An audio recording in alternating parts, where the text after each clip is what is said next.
This is Ryan Elliott for Boxing Social in association with Betfred. Delighted to be joined by David Diamante here in Leeds. David, first and foremost, how are you? I'm doing great, Ryan. It's nice to see you. It's good to see you also. Let's talk about what we've just seen. It's quiet now. It wasn't about half an hour ago. We saw Josh Warrington, Maurizio Lara up on stage. I just wanted to get a reaction to that face-off first of all. Nose to nose, separated, all action ahead of tomorrow night. Yeah, we're in for a treat. The fans are really in for a treat. Repeat or redeem. You know, Lara-Warrington too. It's a serious fight, and there's a lot of different ways to look at this fight. But both guys are really, really coming to do the business. I think Josh said it yesterday up on stage. There is the fear factor. He knows that Lara's a puncher. He knows that Lara's willing to eat his shots to land his. Yeah, no one knew who Mauricio Lara was, but El Bronco is, he knocked Josh out the first time, and he's coming to do it again. He's very confident, and I think Josh is also. I think we'll see. It's going to be a big night. I mean, Josh is going to have his fans behind him, but at the same time, I don't know if that's going to hurt him or help him. I think also Mauricio having guys boo him is going to egg him on also. So sometimes boos can be cheers. Some guys like to be the underdog. And I think also, I don't know if Josh is going to be able to hurt Lara. He's not known as a big knockout puncher. He needs to get his respect, but as far as being able to stop him, I don't know if he'll be able to do that. And having the crowd cheering him on, he might be forced to stay in the pocket, doing something that he wouldn't normally do, where he really needs to just kind of get the win and move past this opponent. People this week have been talking a lot about the atmosphere. It will be a fantastic night at Headingley.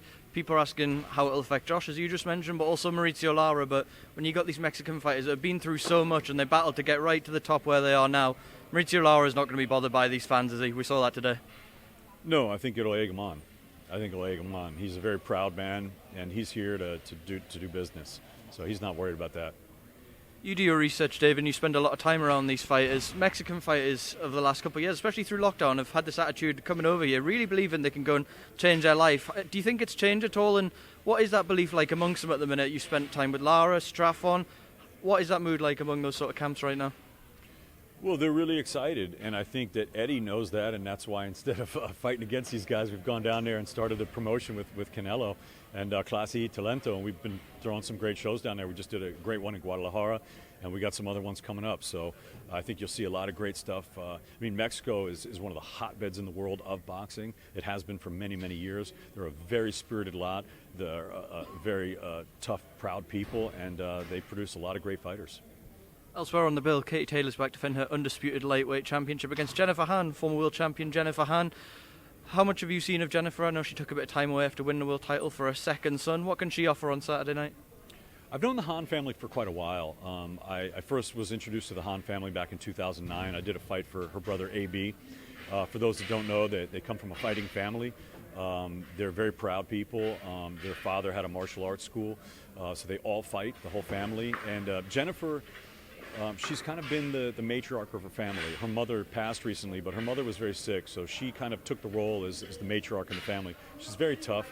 She just had her second child like 7 months ago or something. So she's not new to the fight game. I think a lot of people don't know her name, but I know who Jennifer Han is. You know, it's tough because she's coming up from featherweight. She's also had quite a layoff. And Katie Taylor is Katie Taylor. She's a really special fighter. So, Jennifer Han has a big task in front of her, but it should be an interesting fight. Conor Benn, Benn-Granados, we were all so disappointed when Conor Benn tested positive for COVID and we had to move it, but having that fight in front of 20,000 fans, they have a determined demeanour about them. They don't want to speak too much this week, but they both promise violence. What can Benn-Granados do at this stage of his career to trouble Conor Benn tomorrow night? Well, it's funny because patience is a virtue, right? So like you said, it was week one of fight camp that fight fell through. Conor tested positive for COVID, which was terrible news at the time, although he's passing now, which is a blessing. We've got the fight on this card. And I mean, this fight could headline a card, like it was going to headline fight one. Now, this card is so stacked. 9 fights, 4 title fights, 2 world titles, and 1 undisputed. This fight is not even the chief support, let alone the main event. That's how good this card is. This card is, and this fight is a really exciting one. Benn-Granados is a guy that's really fought the murderer's row at 147, and he's never gotten his due, he feels. He's never gotten a world title shot, which is amazing to have fought the names that he's fought. His win against Amir Imam was really the highlight of his career that sent him on that great trajectory. And I think he really wants to make that statement, and I think that He's a great guy, great family. His family's here this time. Last time he came out with his trainer George, but this time he's brought his mom and his pop. So they're here to support him, and he wants to show that he is El Tigre. Then again, we've got Connor, and he's hitting on all cylinders. He's popular, and why not? He's popular for a reason. He's super exciting, great personality, and he's never in a boring fight. So he's been doing a lot of work with Tony Sims. He's chomping at the bit. I think we're going to see some violence in that fight. Another one on this bill, David. The Cinderella story continues for Maxi Hughes, one of British boxing's great stories. He's been on this amazing purple patch. He's got a huge opportunity against Straffon Saturday night. I haven't seen much of Straffon other than the James Tennyson fight. We saw how dangerous he was then. How big a task is this for Maxi Hughes, and is he capable of producing a sensational win before his home crowd? Oh man, the Cinderella southpaw from Razzo. Yeah, that could be the sleeper on the card. There's some really good fights in this card, but that's one of them. It's a really exciting fight. Straffon has a really amazing story. I'm not going to go into the whole thing, but he is a very tough Mexican fighter, and his style is literally street fighting. He just wants to brawl. He does not want to box. He's learned how to box, but he doesn't care to box. He wants to fight. He'll eat your shots. He just wants to land his. He believes in his power, and for good reason. You saw what happened with James Tennyson. So Maxi Hughes is a very good all-around fighter, and I think Maxi has a lot of things in his arsenal. He needs to get out of those first early rounds and not sit there and try to man up and go toe-to-toe like Tennyson did, because it's very possible, he could get hurt. And if he could take Straffon into the deep water, he should be able to do the business. But, it's a really exciting fight. David, one thing I wanted to ask you about, I saw yourself and Michael Buffer over there. I'm sure Michael's someone you've got great admiration for and you've worked with. Can you just explain what that relationship's like and the influence Michael's perhaps had on yourself as well? Well, no, listen, we are colleagues and we've worked together for a lot of years. So that's it. We've been friends over a lot of years.